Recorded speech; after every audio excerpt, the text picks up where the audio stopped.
Listo, Ahora aquí sí. estoy. ¿Qué tal, Rondo? ¿Cómo estás? Muy bien, gusto en conocerte, Iván. El gusto es mío. De verdad, primero quiero agradecerte inmensamente por haber aceptado esta entrevista. Es un placer. Feliz Navidad para ti y para todos los que están ahí conectados contigo. Muchas gracias. Feliz Navidad también para ti y para tu familia. Y como tenemos tiempo limitado de la entrevista, Rolando, primero me gustaría preguntarte, ¿qué me podrías decir sobre tu participación en la primera telenovela donde yo te vi y fue del año 2000 la telenovela Rausán? Fue mi segundo proyecto allí en Colombia. Había hecho un proyecto muy largo anteriormente, que duró 2 años, que fue la novela más larga que he hecho en mi vida, porque fue la primera que hice allí, que fue muy exitosa. Creo que esa no la has visto, se llama Tabú. Ese título es Tabú y fue muy larga. Y Rausan fue un proyecto que me gustó mucho porque me daba la oportunidad de hacer un antagonista, lo que se llama popularmente un villano en, en Colombia. Fue en el 2000, está claro, ¿no? Fue en el Sí, 2000, 2000, sí, sí. sí. Y entonces era un proyecto de época también, era un proyecto de época que se desarrollaba en el siglo XIX. Me encantaba el vestuario, me encantaba el lenguaje también, que utilizaba la historia de Jiménez. Jiménez en ese momento era uno de los escritores más reconocidos que había en, en Colombia, porque había hecho grandes éxitos, que después en sus remakes también fueron muy exitosos, como Pasión de Gavilanes. Y me daba esa oportunidad de aprovechar la época. Como me gusta mucho el teatro clásico, también le aporté también mi experiencia ahí. Eh, Conocí a Osvaldo Ríos, que se convirtió en un hermano para mí de la vida, porque Osvaldo era un actor que había sido invitado por segunda vez en Colombia y él es boricua.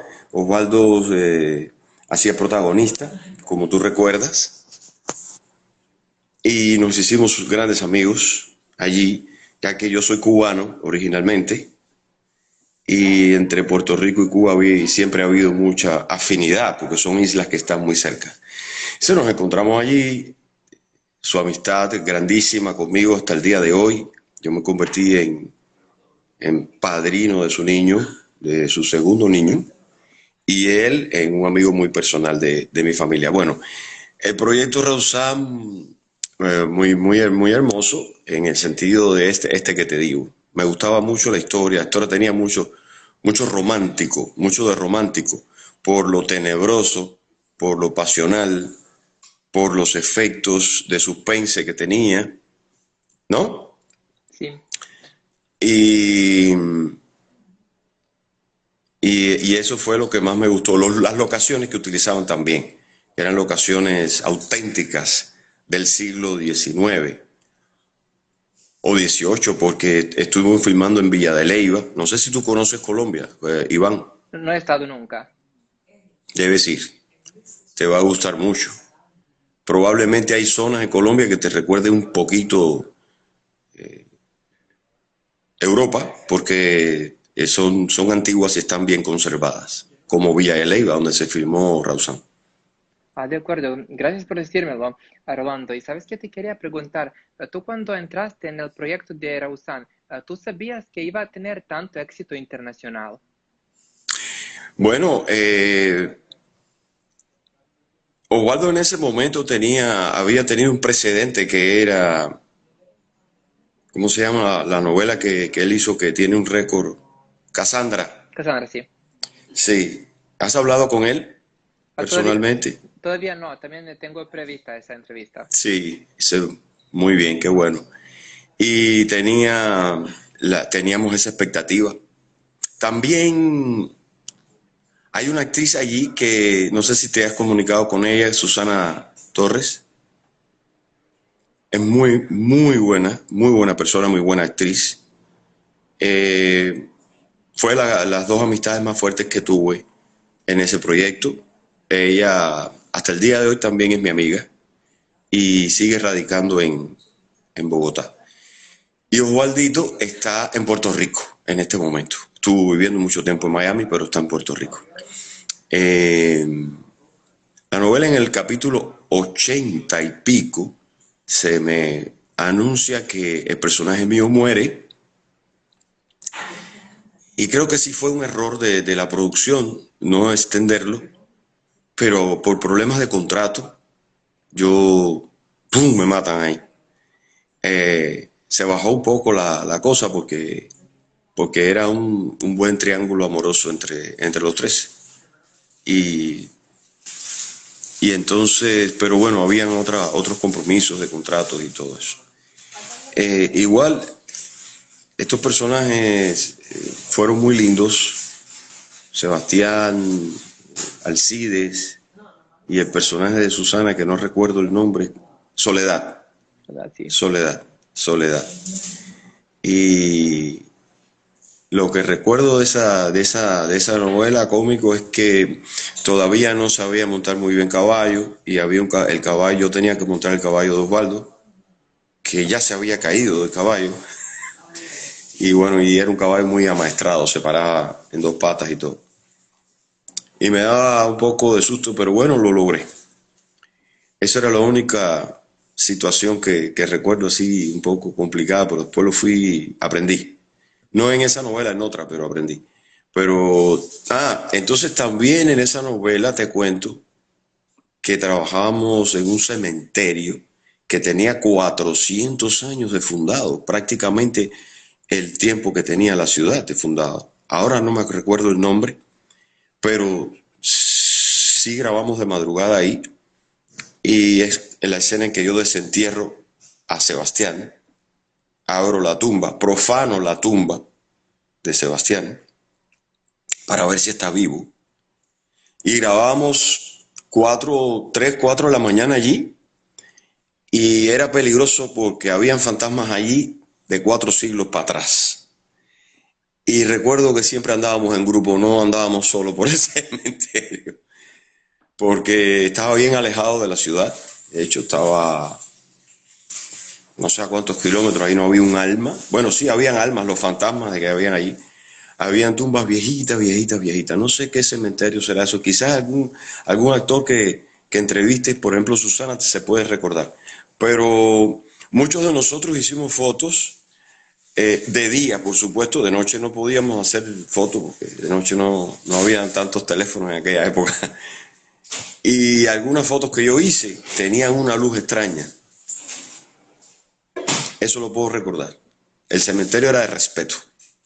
De acuerdo, mira qué interesante, gracias por decírmelo. Y sí, voy a preguntar eso a Susana cuando la entreviste. Y ahora me gustaría, por supuesto, con tu permiso, Rolando, de que esta segunda parte de la entrevista platiquemos sobre otra telenovela que hiciste y que también fue escrita por Julio Jiménez, que fue Amantes del Desierto, porque tu personaje, por lo menos en Serbia, quedó como más recordado de todas las telenovelas que hiciste. Entonces, si me puedes platicar de ese proyecto. Sí, no sabía que en Serbia había sido recordado tanto Amantes del Desierto. Sí he recibido de muchos países, de Rusia, Checoslovaquia, Bulgaria, siempre recibí muchas entrevistas en aquella época, pero bueno, me gusta saberlo ahora que me estás contando sobre Amantes del Desierto. Sí, claro, fue también en 2000 y tanto, Sí, 2000 o 2001. 2001, sí. Esa novela fue muy, muy bien recordada, muy importante también para nosotros. Y el personaje, como tú sabes, se llama Satanás, que era como el demonio, como el diablo. Y, y le tengo mucho cariño a ese personaje. Sí, fue que en ese personaje que comencé a hacer ejercicios en el gimnasio porque los productores siempre me exigieron que tenía que estar muy fuerte para el personaje y yo nunca había ido al gimnasio en mi vida y el productor principal de esto fue Carlos Bardazano, que es un productor importante de la industria, de origen venezolano, americano. Y él me dijo, sí, el personaje tú te lo ganaste, muchos actores hicieron un casting, fue un casting riguroso, difícil, muy difícil, porque mejores actores de Colombia en ese momento estuvieron trabajando para ese personaje. Y yo preparé el casting. Hay que decir que el proceso de casting a veces es complicado, porque tú llevas una escena que te enseñan, pero si tú no haces una creación de eso, no pasas a un callback, a lo que es la segunda vez, segundo llamado. Y yo en el casting hice como una revuelta ahí, rompiendo sillas y rompiendo y tirando cosas y gritando, se asustaron todo el mundo. Me fui para otro lado y ahí les pareció muy bien y empecé a hacer los segundos y terceros llamados del casting y los actores fueron quedando y fui venciendo yo la posibilidad de quedarme con el personaje. Me quedé con el personaje y entonces el productor me dice tienes que ir al gimnasio y comencé a comer cosas, suplementos y todo para engordar tantos kilos de musculares que tenía que tener el personaje. Esa novela sí se filmó en las afueras de Bogotá, en una gran naturaleza donde crían toros para el toreo. Toros de lidia, como tú bien sabes, porque tú vives en España, ¿no? Sí. Toros de lidia. Y es como una cantera enorme. Sí, y allí pasábamos muchas horas en el día, donde había un sol fuerte, pero cuando a las 6 de la tarde mucho frío, hay que decir que en Bogotá hace mucho frío, así que cuando vaya tienes que ir bien cubierto. Estoy aquí en Miami y estoy disfrutando el frío más bajo que ha existido en Miami en 20 años, que para ti y para ustedes en Europa sería morirse de la risa porque no, ustedes sí saben lo que es frío. Sí, desde luego, Rolando. Pero mira, gracias por decírmelo. Eso es lo que me has contado sobre la telenovela y lo que es interesante. Y esto te quería preguntar como última cosa, porque como bien sabes, tu personaje tenía un giro para bien, de un villano hasta una persona muy buena y muy entrañable. Y yo sé que tú tienes la preparación actoral y académica y que por esa vía has podido enfrentar ese personaje y crear ese giro que sea creíble y que sea también algo emblemático. Y te quería preguntar cómo fue ese proceso, qué te acuerdas de ese momento del cambio. Eh, yo había trabajado un personaje, sí, muy rudo, que era un asesino que tenía una cantidad de muertos, que estaba muy dolido con la vida, que tenía 3 cadenas perpetuas, yo creo que para siempre iba a vivir en esa cárcel. Y un buen día en uno de los capítulos hay un giro, como tú dices, y viene a partir de la madre que lo hizo Margalida Castro, una primerísima actriz, y entonces es cuando el personaje empieza a sacar su lado humano y, y empieza a pedir perdón. Entonces, esa parte no fue que me convirtiera bueno de la noche a la mañana. Fue un proceso, fue una transición. Y la transición llegó fundamentalmente cuando se enamora de una muchacha que vive en un convento y que está entregada a la religión. Sí, tiene todos sus votos de la religión. De manera que este personaje, que es un diablo, que no cree en nadie, que puede matar a cualquiera, que es el peligro más fuerte y más antagonista que se encuentra en la novela, se va convirtiendo en una persona que comienza a preguntarse dónde están los límites de la maldad y de la bondad y de la parte humana en el hombre, ¿no? Y entonces cambiar eso no fue tan difícil porque lo justifiqué con la parte enamorada, la parte del amor, ¿sí? Y hacia eso se enfocó todo. Y con un ideal de justicia que tenía, porque él se vuelve justiciero. Él le interesa la, la justicia. Y sí, la verdad sí fue fuerte que él cambiara de ser un individuo satánico, peligroso, a una persona tan noble que podría ser cualquier cosa. Yo creo que eso fue lo que gustó del personaje, que al principio daba miedo y después tú querías que todo le saliera bien, porque hizo cosas muy de justicia. Y sí era un individuo que era peligroso porque estaba en la cárcel, había matado a una pila de gente, pero tenía algo que de lo cual también me agarré, que era la lealtad. Recuerda que era un buen amigo, que él lo dice en uno de los monólogos, y ya ha pasado como, no sé, 20 años, no sé, y me acuerdo. Él dijo en un monólogo, puede faltarte el sexo, la comida, la ropa, el sol, la libertad, pero lo único que el hombre lo mantiene vivo dentro de una prisión es la lealtad, o sea, la palabra. Ay, gracias por decírmelo. Yo me acuerdo muy bien, justamente por eso, como tú dices, por la lealtad, por la justicia y por el amor que el personaje cambia paulatinamente.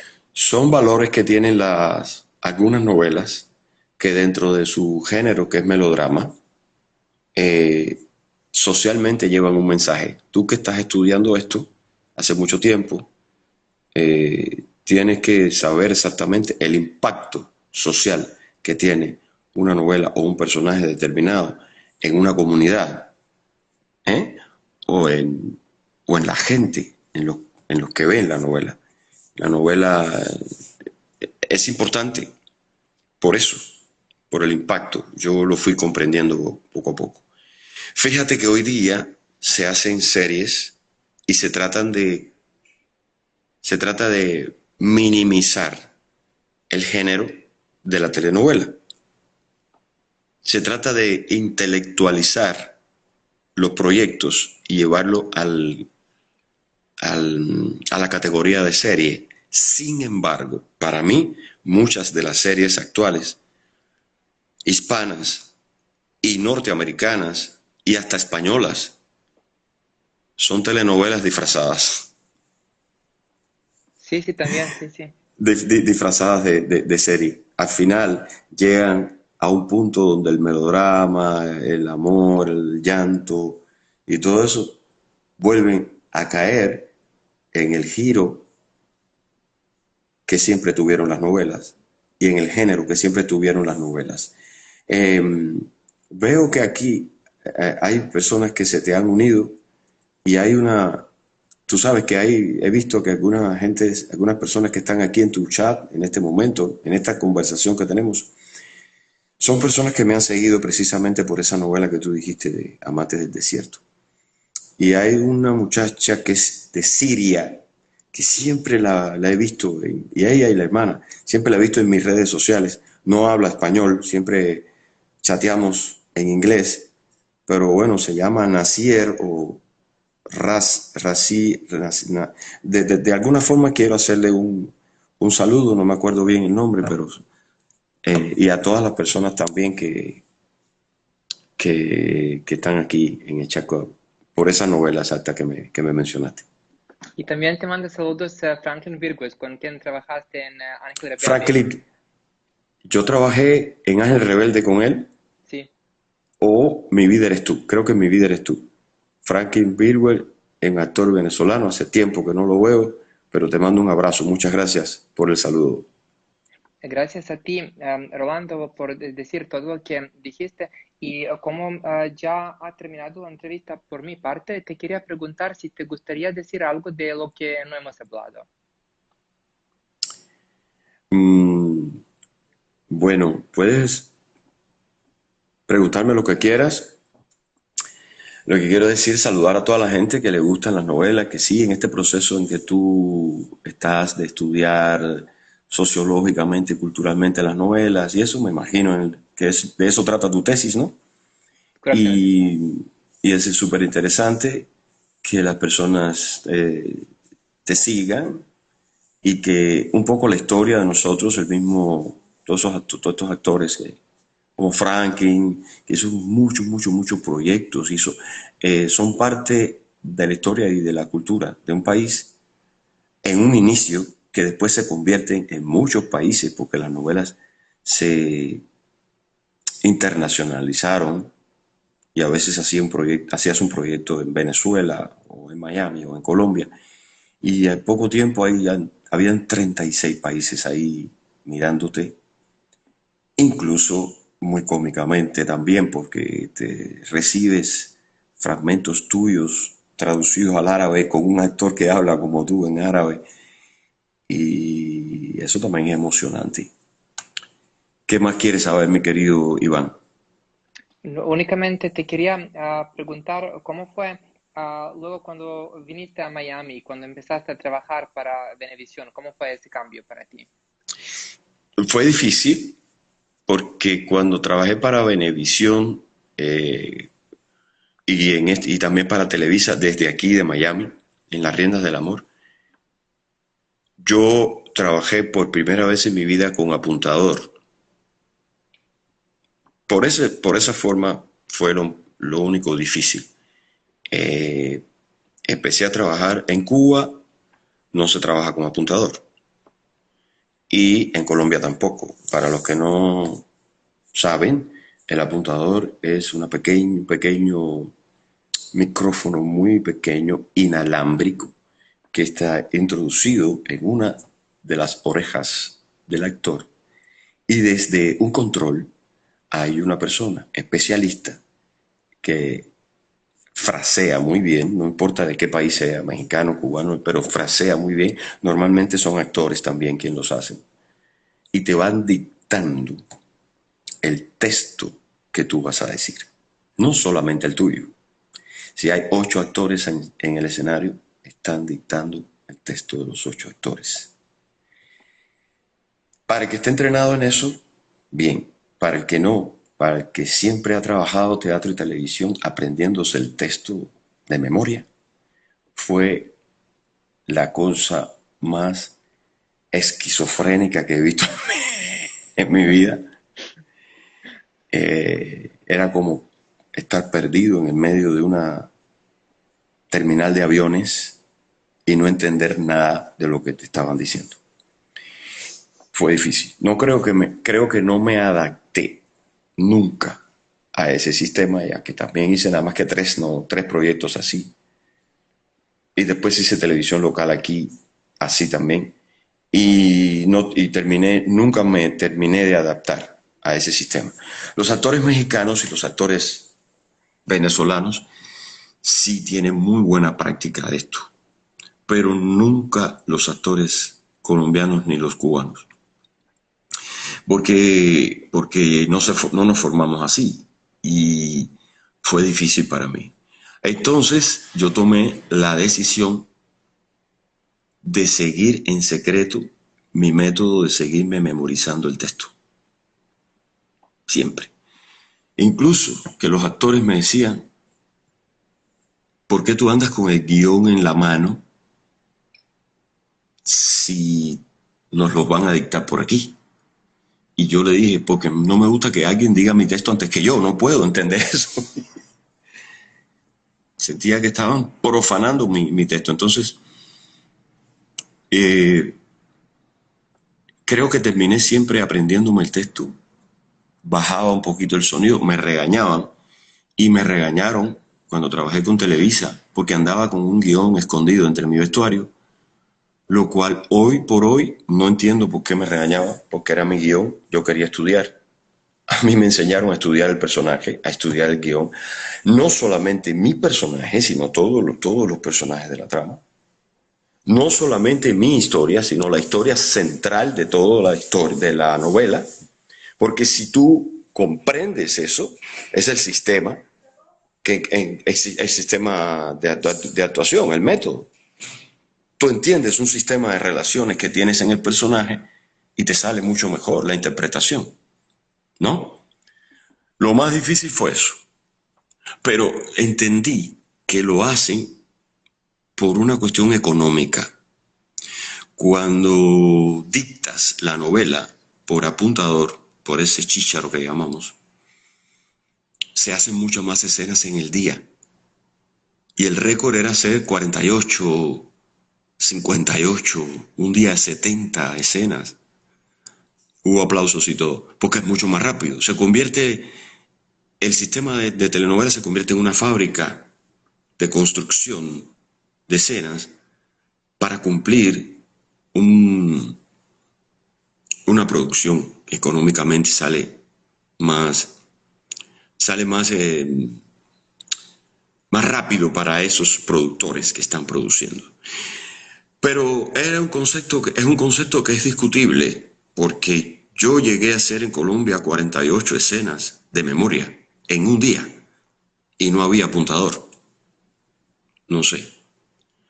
Entonces, también fue difícil el tema del acento, donde también en el acento de nosotros, los caribeños, era muy difícil primero aprender a neutralizar y hablar correctamente. Eso no era tan difícil cuando teníamos experiencia académica y teatral y eso, pero era difícil tener acento mexicano, que tampoco lo logré. Porque creo que no pude hacerme pasar por un mexicano, me pareció difícil y también no tan respetuoso. Creo que pude lograr ser un actor internacional en el lenguaje español y eso fue lo que me caracterizó y lo que me caracteriza. Porque en Colombia nunca me dijeron, habla como colombiano, sino me dijeron, habla correctamente, lo más que puedas, y trata de actuar bien. Claro. No, yo de verdad te agradezco mucho esas Ujú, explicaciones. También igual había gente que no sabía lo que es un apuntador. Tú has dado una respuesta muy clara y muy completa. Así que, Rolando, ujú. yo solamente puedo agradecerte inmensamente por esta oportunidad y por dedicarme tu tiempo para hacer esta entrevista y que sepas cualquier cosa que necesites, aquí me tienes a la orden. Igualmente, te deseo mucha suerte en tu tesis, en tus proyectos de investigación, que estás haciendo algo que es bastante original, es estudiar la telenovela desde el punto de vista del intérprete, del traductor al español, pero como te decía, con el impacto social que tiene el género de la telenovela, que es muy fuerte, al fin y al cabo lo entendí. Las novelas y los personajes que nosotros hacemos, los actores hispanos, en todo nuestro trabajo, hacen un impacto familiar, llevan un mensaje familiar a muchísimas casas, que ahora tienen muchas plataformas, como Hulu y como Amazon, como Netflix. Antes no, solamente tenían, y sobre todo los sectores más populares de nuestros países latinoamericanos, tenían solamente las novelas como medio de comunicarse, como medio de expresión cultural. Y esas telenovelas hicieron muchas generaciones y formaron muchas generaciones. Así que al cabo del tiempo me doy cuenta que la responsabilidad de nosotros era y es muy grande. Así que te felicito a ti y feliz año 2021 a todos. Yo fui el 2020 un poquito complicado, pero bueno, aquí estamos de pie y hay que tener muchas esperanzas. Perfecto, Un abrazo a todos. Muchas gracias, de verdad, Rolando, por tus buenas palabras y por tus felicitaciones. Y yo también te deseo a ti todo lo mejor y también feliz año nuevo y tú y yo seguimos en contacto. Sí, señor, por supuesto. Gracias a todos. Muchas gracias. Hasta luego, buen día. Buen día.